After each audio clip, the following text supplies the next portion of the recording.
Corona का epic centre रहे भीलवाड़ा के वासियों को एक बार फिर से संभलने की जरूरत है। ऐसा इसलिए क्योंकि कोरोना ने रफ्तार पकड़ना शुरू कर दिया है।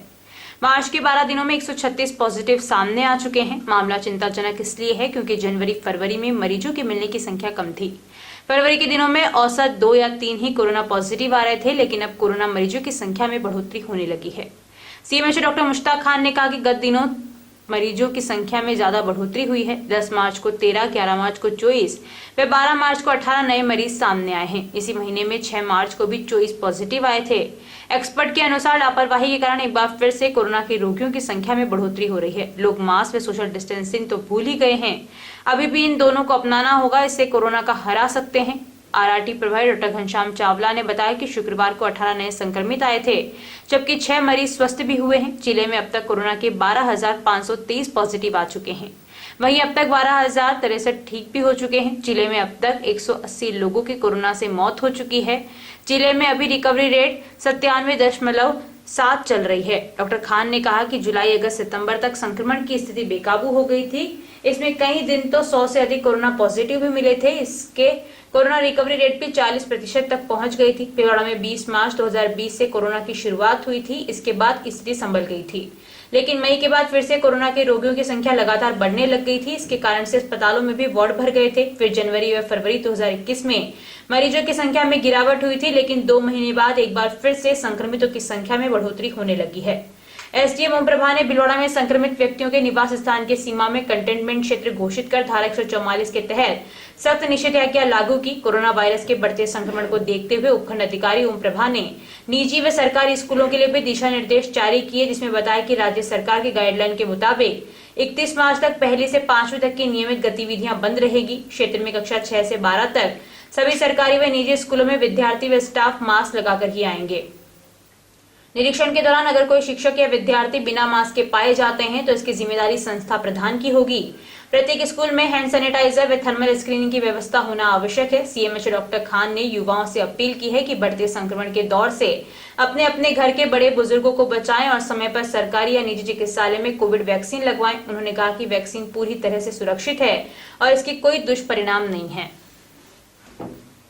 अभी कोरोना की नई लहर भी सामने आती दिख रही है, उसके बाद भी आम जन में कोरोना को लेकर पूरी जागरूकता नजर नहीं आ रही है और प्रशासन भी आम जन से लगातार बार बार ये अपील कर रहा है कि जो कोरोना की जो संक्रमण की चेन है इसको तोड़ने के लिए मास्क, सैनिटाइजर और साथ ही जो अभी जो बुजुर्गों के जो वैक्सीनेशन का जो कार्य चल रहा है इसमें ज़्यादा से ज़्यादा भाग लें। और अभी इन सभी चीज़ों को लेकर हम अभी चर्चा करने आए हैं भीलवाड़ा के सीएमएचओ डॉक्टर मुश्ताक खान साहब से। आइए इनसे चर्चा करते हैं कोरोना की जो नई जो लहर आ रही उसके बारे में, किस प्रकार हम सावधानियाँ बरतें और किस प्रकार इससे बचाव किया जा सके। जी सर। देखिए, पिछले दिनों में काफ़ी ऐसे राज्य हैं जहाँ पे लॉकडाउन हुआ है, नंबर ऑफ केसेज काफ़ी बढ़ गए हैं और अगर हमारा भी देखें तो हमारे भी जो केसेज हैं वो धीरे धीरे बढ़ने लगे हैं और प्रशासन ने जो है राज्य सरकार ने निर्देश दिए हैं उसके तहत बाहर से आने वालों का हमने स्क्रीनिंग शुरू किया है और अब तक हम करीब 700-800 लोगों का हम लोग जो ट्रेन से और जो बाहर से आ रहे हैं ट्रैवल से इन स्टेट से जहाँ पर लॉकडाउन है, जहाँ पे केसेज ज़्यादा हैं, उनका हमने स्क्रीनिंग किया है और अब तक 2 केस हमारे यहाँ पे पॉजिटिव निकले हैं और उनके घर की सैंपलिंग ली है। देखिए, इस लहर की बात अगर कपन करें तो लोगों की इम्यूनिटी लो है तो निश्चित रूप से ये वायरस गया नहीं है। अभी कोरोना किसी न किसी इंसान में रहेगा तो वो निश्चित रूप से नई लहर का रूप ले सकता है।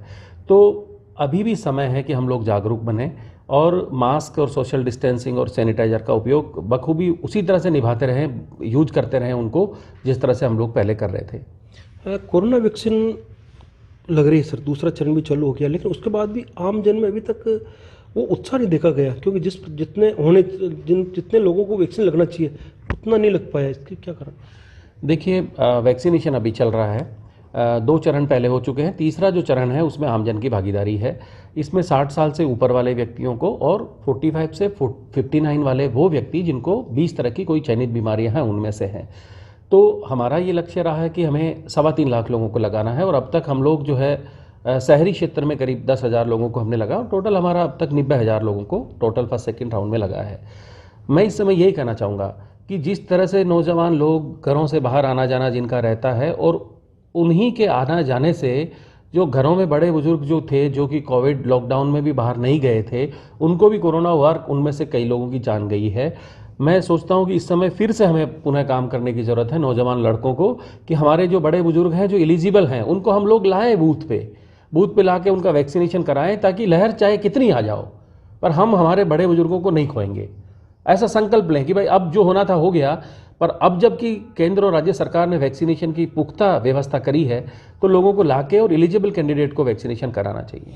भीलवाड़ा की अगर बात करें तो सर कितने बूथों पर वैक्सीनेशन का कार्य भी किया जा रहा है? देखिए, आज की डेट में 53 साइट्स पे हमारा वैक्सीनेशन हो रहा है पूरे ज़िले में, और मंडे ऑनवर्ड्स हम लोग 90 साइट्स पर हम वैक्सीनेशन शुरू करेंगे। और अभी शहरी क्षेत्र में आज की डेट में 10 जगह वैक्सीनेशन चल रहा है, और हमने बहुत अच्छे से व्यवस्था करी है। हर बूथ पर 200 से 300 लोगों का प्रतिदिन वैक्सीनेशन आराम से हो सकता है। कोरोना गया नहीं है सर, आम जन को क्या मैसेज देना चाहेंगे जिससे कि वो कोरोना से अपना और अपने परिवार का बचाव कर सकें? देखिए, मैं तो ये कहना चाहूँगा कि लहर की हम सुनते रहेंगे, ऐसा नहीं। हमारी आदत में होना चाहिए कि हमें मास्क लगा के निकलें, मास्क का उपयोग करें, हम लोग सैनिटाइजर का उपयोग करें। और ये जो मेले हैं, शादियां हैं, ये तो होती रहेंगी बाद में भी। आज देखिए, शॉपिंग के लिए भी लोग जा रहे हैं बिना मास्क लगाए। जो शॉपकीपर वगैरह हैं, उनको भी ये होना चाहिए कि उनके कस्टमर को वो लोग मोटिवेट करें। मतलब सभी की भागीदारी से ये संभव है कि हम लोग कोरोना से बचे रह सकते हैं। तो पुनः अपने को वो जो रेस्पिरेटरी एटिकेट्स हैं, छींकने खांसते समय रुमाल का उपयोग करें, मास्क लगा के रहें, इन चीज़ों की पालना करनी चाहिए सभी को। सर अभी एक मौसम जो चेंजिंग का टाइम चलता है, इस वक्त वायरल भी ज़्यादा रहता है क्योंकि सर्दी खांसी के पेशेंट भी बढ़ते हैं, तो इस माहौल में किस प्रकार बचाव किया जा सकता है? देखिए, सर्दी खांसी जो है वो होता है, वो रेस्पिरेटरी इन्फेक्शन है और छींकने खांसने से ही होता है। कोरोना भी छींकने खांसने से होता है। तो आपको ये मान के चलना पड़ेगा कि हर व्यक्ति जिसको सर्दी जुकाम खांसी है, उसको कोरोना है, और अपने को उसी तरह से एहतियात बरतना होगा कि अपने सामने कोई छींकता है तो हम लोग दूरी रख लें उससे, है ना, 2 गज की दूरी रखें।